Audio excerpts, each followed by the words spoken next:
And then I also wondered if we'll lower our standards for creativity.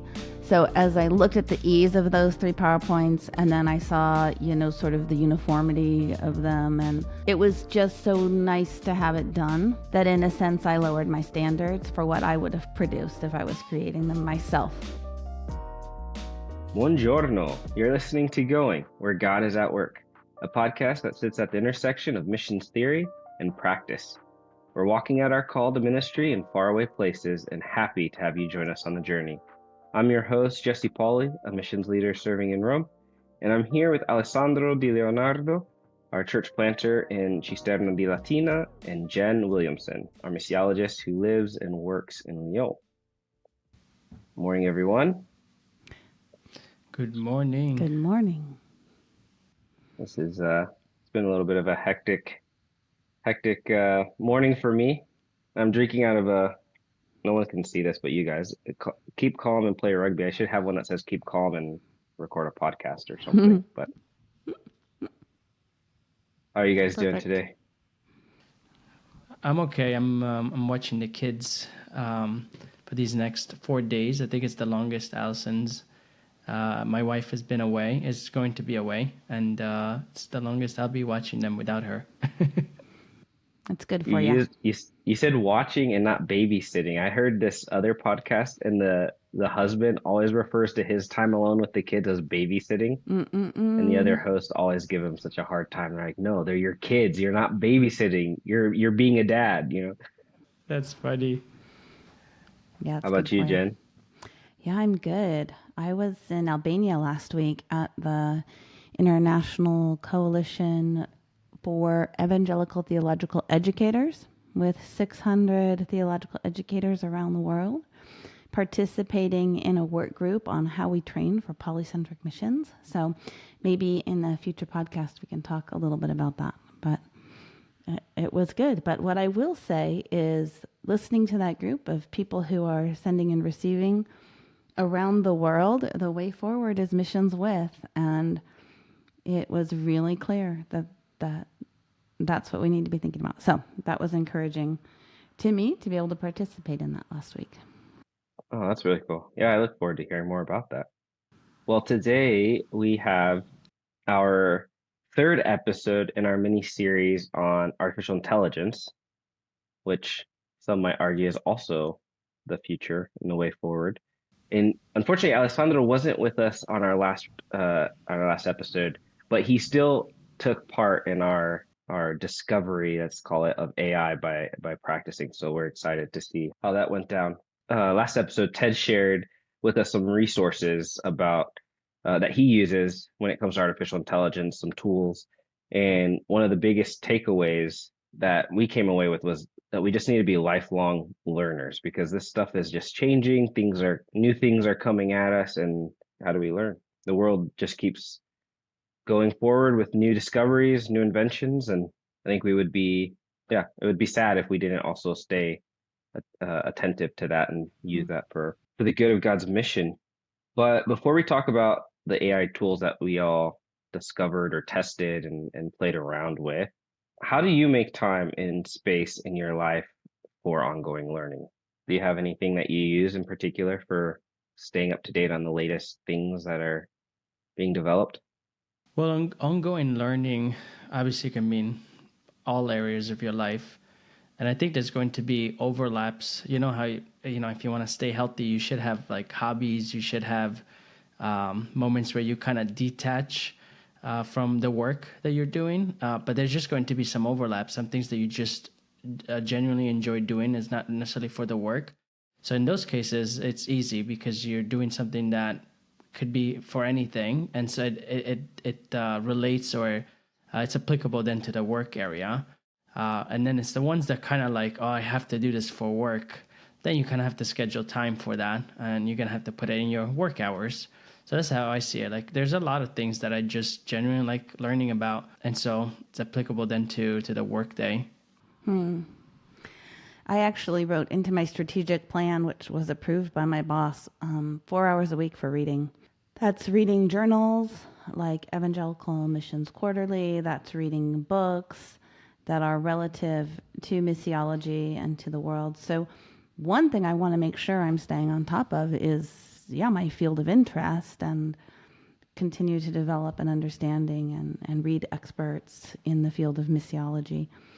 These other tools, like learning to use AI, it's nice that Ted is also one of my bosses, and that he affirms that. So he will say, I mean, you heard him say this, that he spends hours a week playing with and learning from these different tools. So I think what's helpful to me in being able to keep learning is having a work environment that's encouraging that and fostering that.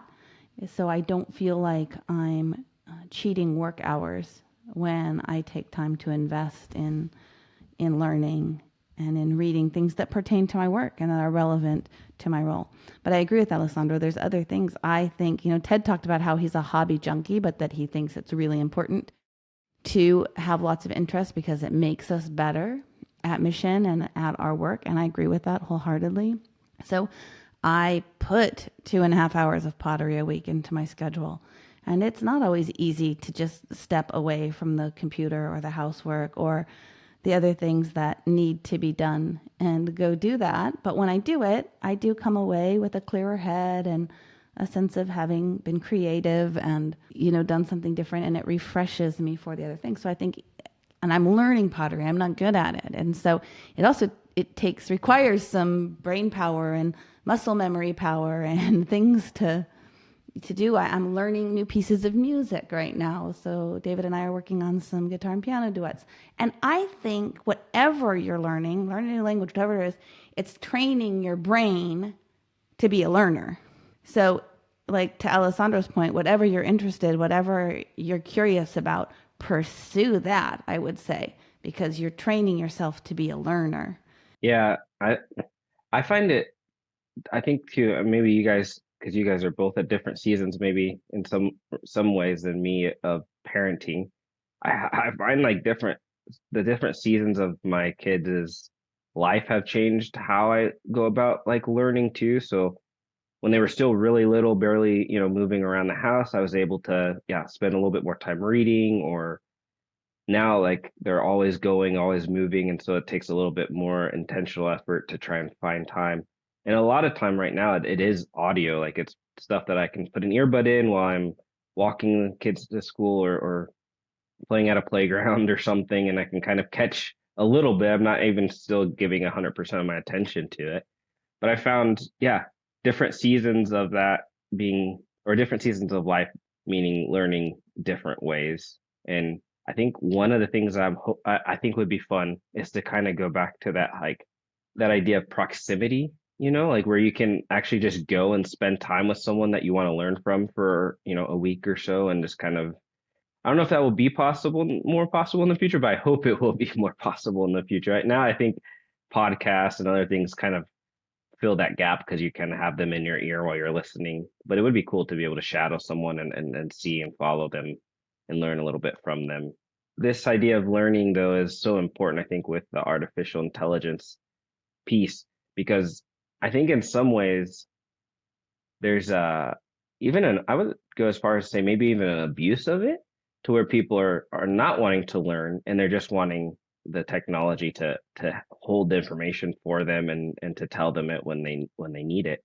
But one of the things I've it's not, I wouldn't say haunting me, that might be too strong, but what's in the back of my mind is every time you open one of those like ChatGPT or any of these kind of chat AIs, they always have a disclaimer. We make mistakes. You need to double check, and so it keeps that in the front of my mind. Like, okay, I have to remember this is a tool that will not be, 100% accurate. It's kind of like, this is probably going to date me a little bit, but it's like when internet first came out and everyone thought anything posted on the internet was true, and you kind of had to go through that. No, not everything is true. And the more Wikipedia and other things start going around, it's like anyone can get on and edit that and change. And I think with AI, there's going to be that too, like just realizing a learning curve of realizing like this is great, but it's not the end all be all. Yeah.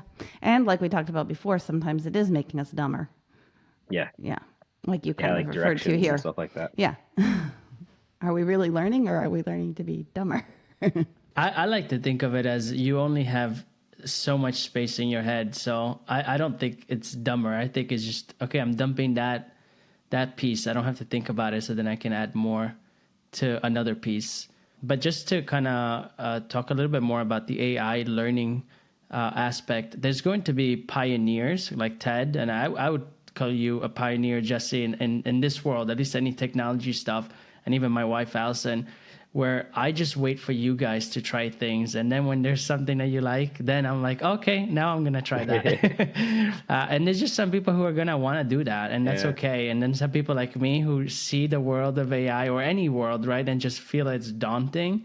And so I just sit back and wait for the pioneers to find the good ones. Yeah. I think they also call it early adapters or whatever. Yeah, the idea of like the first ones to jump in and try this new stuff out. Yeah. Yeah. I'm with you on that. That being said, what did you guys try out after we got to hear from Ted and spend the last actually a little bit over a week, I think, trying some stuff out. What stood out? What kind of tool did you guys try? Well, I went deep into the Gamma AI, which was the one that could put together a PowerPoint for you. I had a mentor training scheduled for tomorrow, and I had done all of the things that I needed to do, the pieces like the devotional and the training points and all of that. I had written out in narrative form. First of all, I've done a lot of mentor training in French, but this one that I was preparing for tomorrow, I have done in English. So first I used AI to translate, which it's not perfect. I had to go through and correct it, but it's definitely faster than me just having to manually translate to French. And then I just uploaded literally a document. It wasn't even outlined. It was a narrative with paragraphs, and Gamma AI in less than 5 seconds, maybe 10 seconds, created a PowerPoint that literally pulled out the good points, pulled out the right points. There was only one slide where it reduced. I had 8 things and it reduced it to 5. It even nuanced some of the words, like in the subtitles. It gave a summary of what I was going to say, not using my exact words, but accurate summaries in the subtitles on the slides. The pictures were a little cheesy, but you can upload it and then change the pictures. They were so AI Jesus-y. It was weird, shiny Jesus. But other than that, the content was good. And some of the pictures were nice, but they did have a very AI look to them, if you know what I mean. Very fake, sharp. Yeah, it's realistic, but definitely not real. And I don't know. I wasn't sold on the images. So that I thought, wow, this is great. So then I had 3 presentations I had to do. So I put them all in there.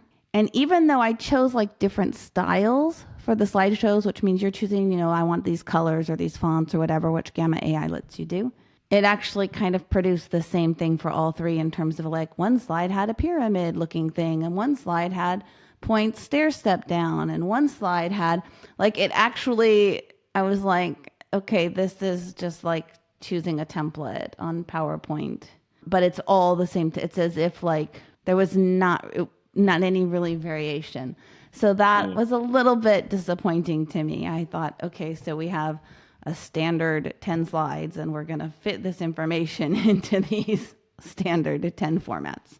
That's something I also noticed when I was playing around with I was playing around with the Napkin AI one, where at first when you see the first image, you're like, whoa, this is cool. Yeah. And then I tried out some other things. I was like, this looks the same. Yeah. It's okay. The first one's amazing, and the next 10 are eh. So in other words, you're saying that the artificial intelligence is lacking creative intelligence. Yeah, I think I am saying that. Yeah, which is, we could digress into a whole concept of creativity and being made by a creator and all this kind of stuff. But anyways, that's interesting. So out of 3 of them, as far as the content summary and stuff, do you feel like it did a good job on all 3 and it was just the design aspect, or? Yeah, it even varied. When I was doing the devotional part, the pictures were shiny Jesus. But when I was doing the more mentor training, here's the mentoring, it brought in stock photos of real people. It looked very businessy. So stylistically, even there was a little bit of adaptation. But what I was most impressed with was that it not only pulled out the key points of just pure narrative accurately, but yeah, like I said, the subtitles or the little mini summaries that it would put for each point were extremely accurate. There were a couple things that I had to change, like, and it was funny. You could tell there was, yeah, the AI is still learning a lot of things. Like in the devotional, there's a piece where I'm talking about the faith of a mustard seed, and it summarized it as the mustard faith. And I'm like, well, that's a miss. So, you definitely have to read through it because it wasn't the mustard faith. It was the faith of a mustard seed. So, you still have to check it. Oh, for sure. Yeah, I think the one that got me most excited when he was explaining it, and I still want to continue to kind of go deeper, is this idea of the oh, I forget what it was called, but the acronym was like RAG.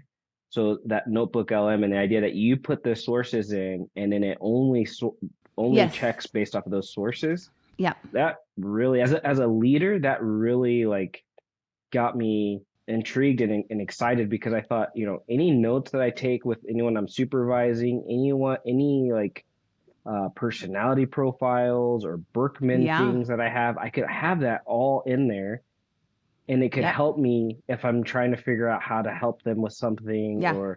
And so I played around with it a little bit, and it was really interesting how it could just take information out of all those documents and give you kind of the direction that you're looking for, or a good question that you could ask, or something like that.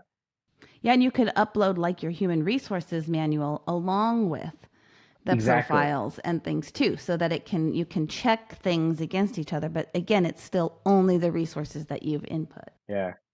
Yeah, that's the one that, I'm wondering, I haven't looked very hard, but I'm wondering if there's others out there, because this one was owned by Google, but I wonder if there's any like others out there, because that to me is that would be really helpful in a lot of things. Even like we now have an association, you have the set of bylaws in there, you can have your meeting minutes in there, and then whenever you're like trying to figure out what was the decision we made or any of that stuff, it would all be a lot quicker to get access to. So Yeah, for sure. Especially with consolidating and putting, like, if you need right away to find, and it's what it is. It's supercharged Google Find or Find search. yes, exactly. Control F. That's how it was. Yep. Control F.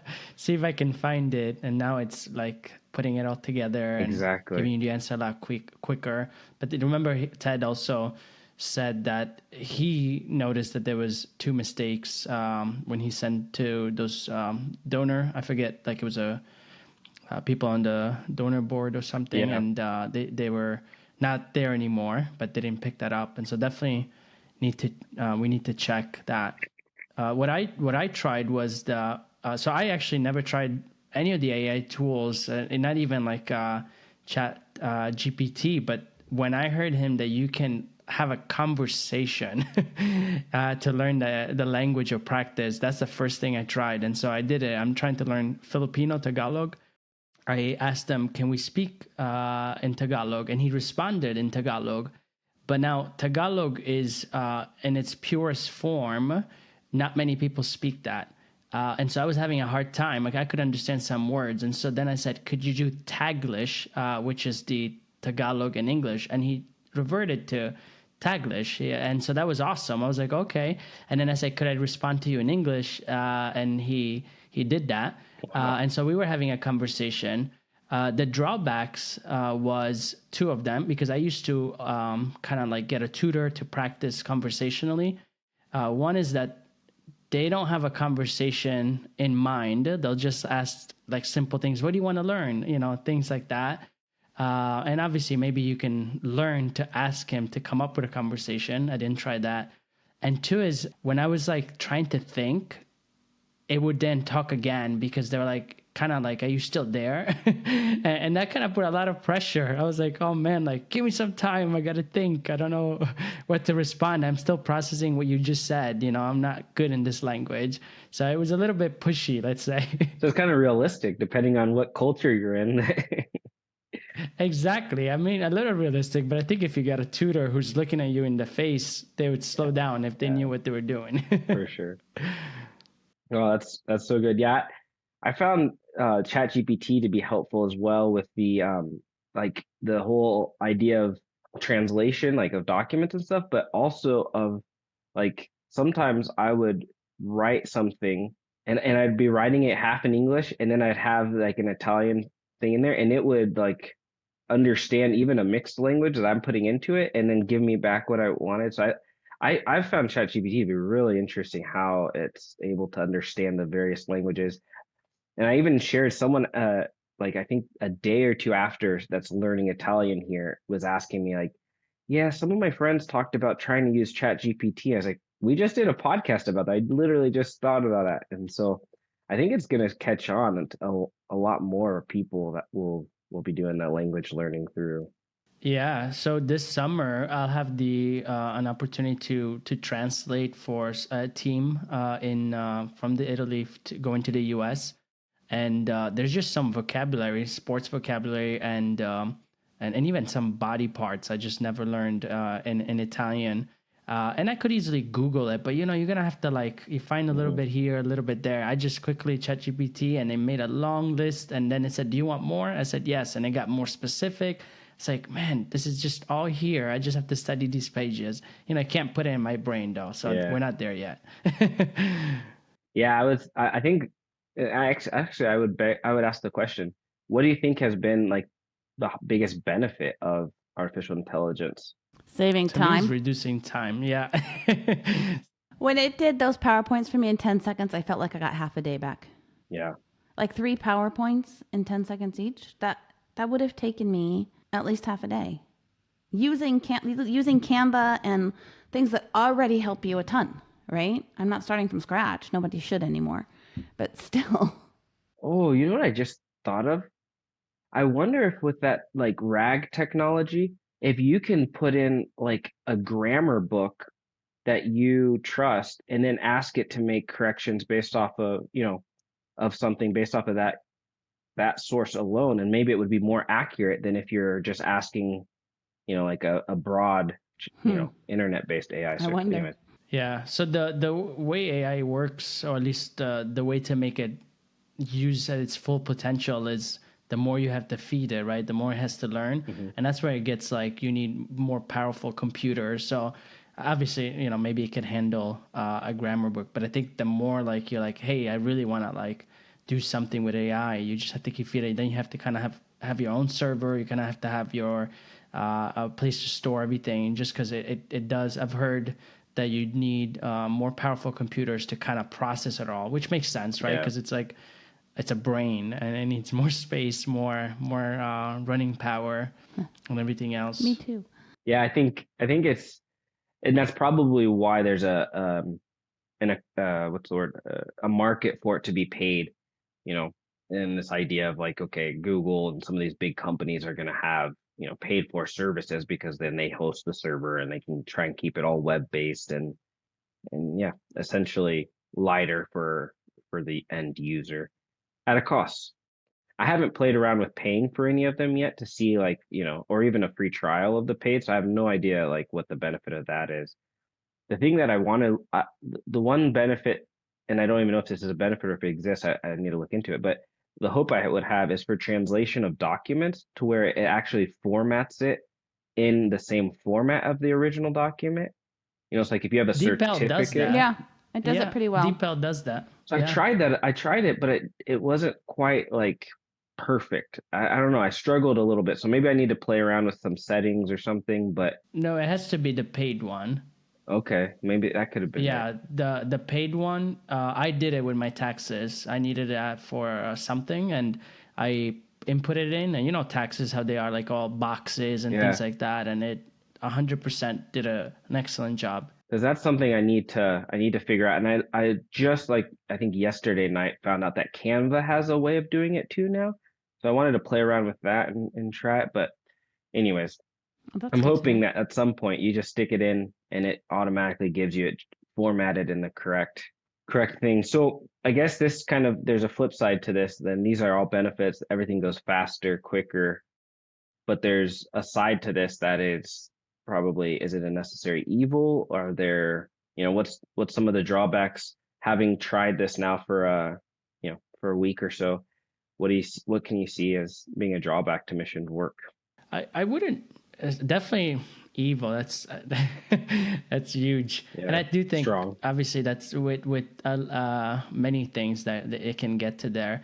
But I'm kind of thinking about how there's a cost to everything. Yes, there's the free one, but if you really kind of want to have the full experience, you have to pay. And I'm kind of thinking, as a church planter, it's so funny how many times people like come to my church, or like visitors, missionaries, they'll say things, you don't have internet here? Like, why don't you just get internet? It's like €9 or €30 a month. I'm like, yeah, it's not bad, but I also should get Pro Presenter. I should also get Planning Center. I should also get, you add all those up, then it's like, we can't get anything. We don't have that kind of budget. And it kind of makes me think like, you don't necessarily need to use them, or you can use all the free ones, but then you're going to see a difference, those who could afford it and those who can. And you kind of see like, oh yeah, that's a church that could afford it. They have it all done. They got the nice pamphlets. They already got all those books they want translated because they got the paid sir. And here's a church who's kind of just doing it, without the payment stuff. And they're kind of, I don't want to use the word struggling. They're not struggling. They just can't keep up with the Jones. And so I think that could be the thing where you kind of see a difference in who's getting paid services, who's putting in more budget in there than those who can't. That's a really good point, Alessandro. I had not thought of that.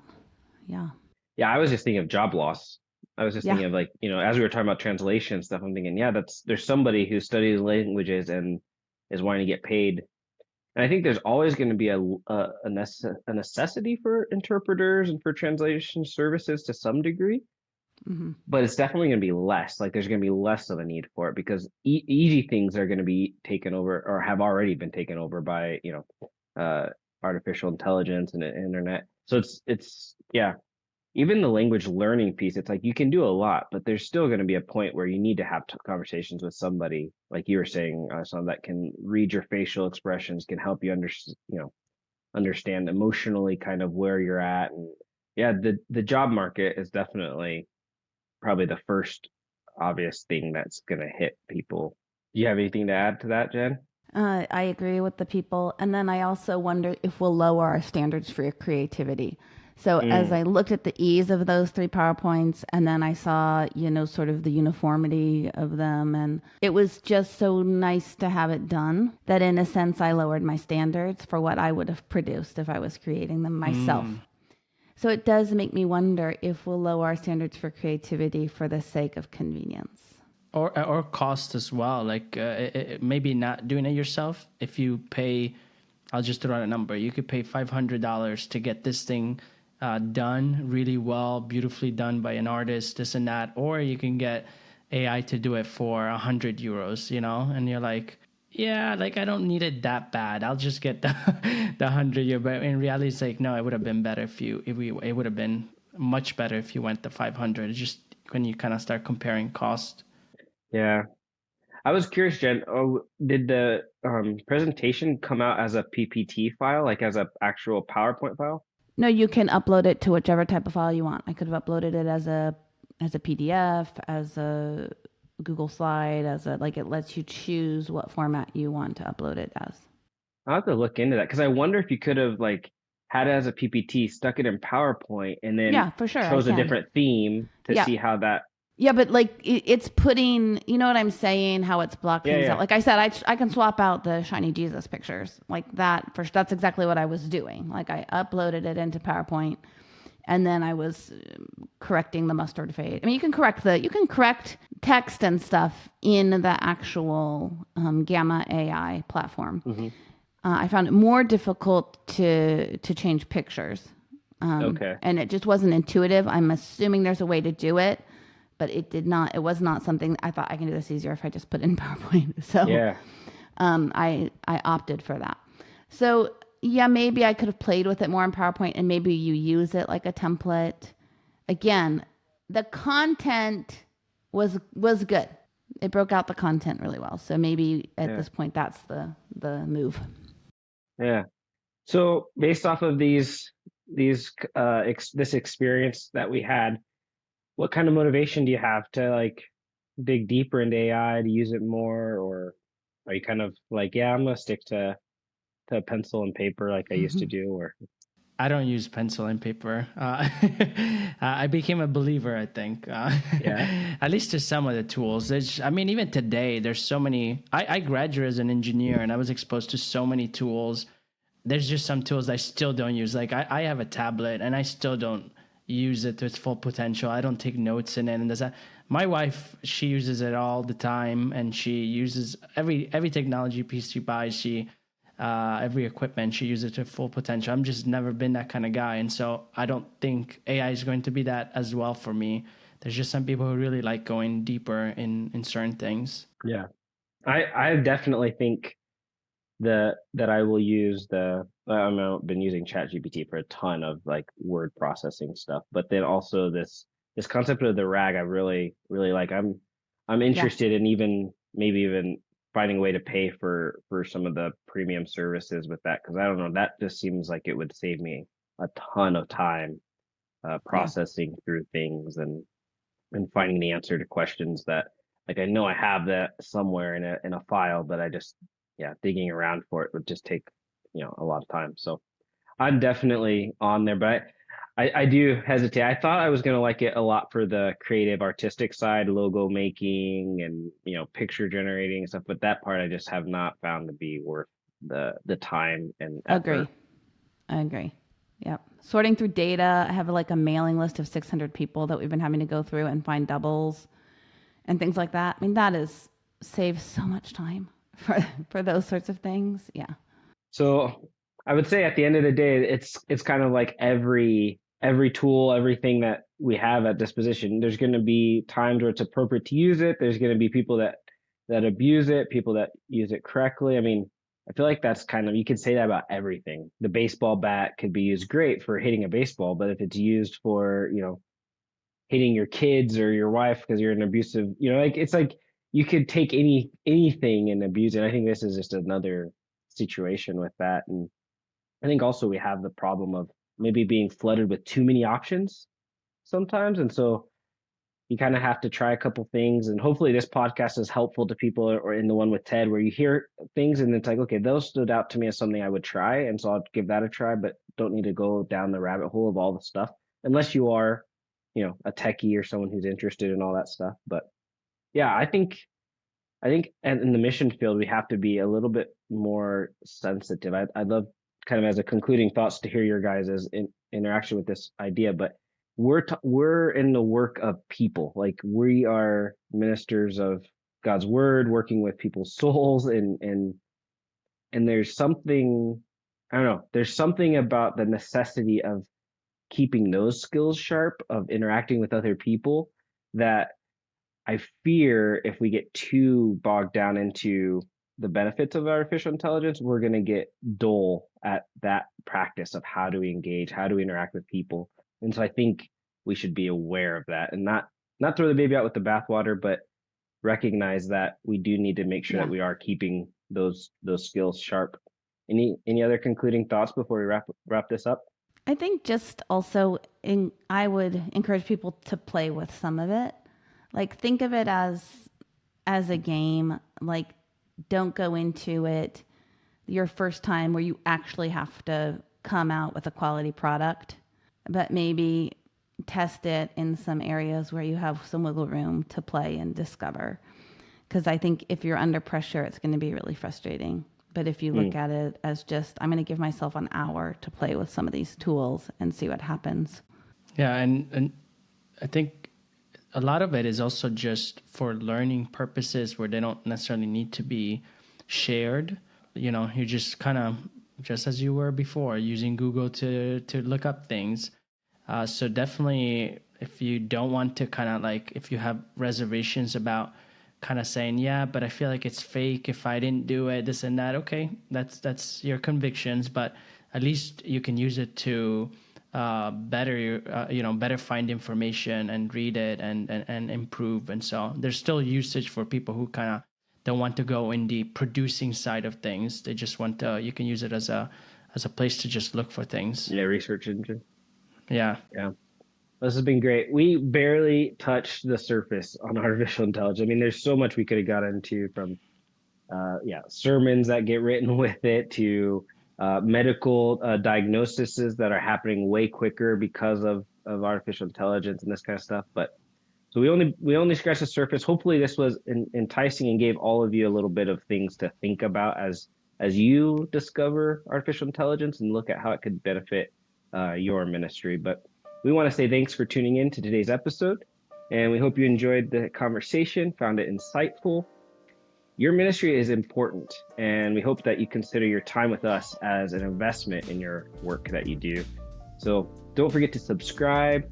We would love it if you leave a review and share this podcast with your friends or coworkers. And until next time, keep going wherever Jesus leads you.